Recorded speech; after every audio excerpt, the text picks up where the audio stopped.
You are about to listen to Tiger Lily of Bangkok in London. The Tigers on the Prowl Again by Owen Jones. Copyright 2015, Owen Jones. Narrated by Ian A. Miller and published by TekTime. Inspirational Quotes. Believe not in anything simply because you have heard it. Believe not in anything simply because it was spoken and rumoured by many. Believe not in anything simply because it was found written in your religious texts. Believe not in anything merely on the authority of teachers and elders. Believe not in traditions because they have been handed down for generations. But after observation and analysis, if anything agrees with reason and is conducive to the good and benefit of one and all, accept it and live up to it. Gautama Buddha. Great Spirit, whose voice is on the wind, hear me. Let me grow in strength and knowledge. Make me ever behold the red and purple sunset. May my hands respect the things you have given me. Teach me the secrets hidden under every leaf and stone, as you have taught people for ages past. Let me use my strength, not to be greater than my brother, but to fight my greatest enemy, myself. Let me always come before you with clean hands and an open heart, that as my earthly span fades like the sunset, my spirit shall return to you without shame. Based on a traditional Sioux prayer. I do not seek to walk in the paths of the wise people of old. I seek what they sought. Matsuo Basho.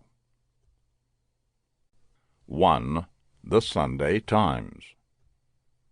Lily was a good, intuitive shot. She was one of those people who doesn't seem to have to take aim like most marksmen. Whatever her eyes were looking at was in trouble. They were her laser-targeting devices. She threw her meat cleaver and hit David Cameron right between the eyes. She had been willing the blade to find that spot, but she knew that she had hit it as much through luck as judgment. She was still fuming mad, so she jumped up and retrieved the 6 assorted kitchen knives from the 2 chopping blocks to which she had stuck 6 photos of famous politicians and personages cut out of the Sunday Times colour supplement at random. The chopping blocks were hanging from cords like dartboards on the far wall of the kitchenette.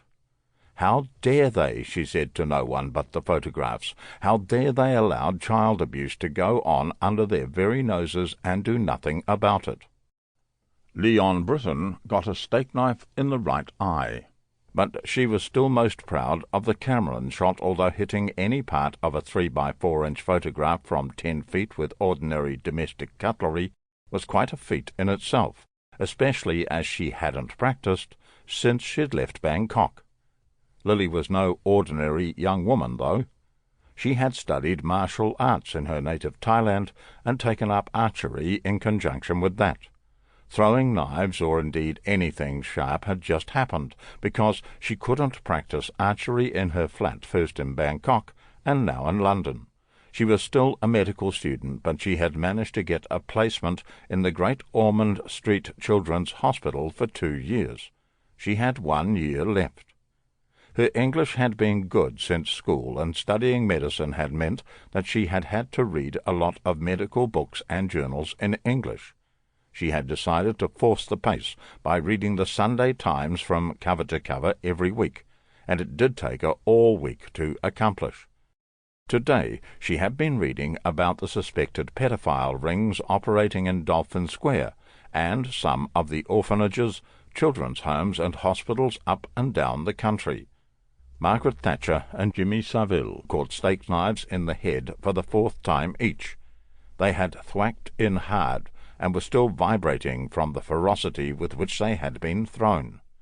Sunday was the only day that she knew she would be free every week, so she was still in her girlish pyjamas.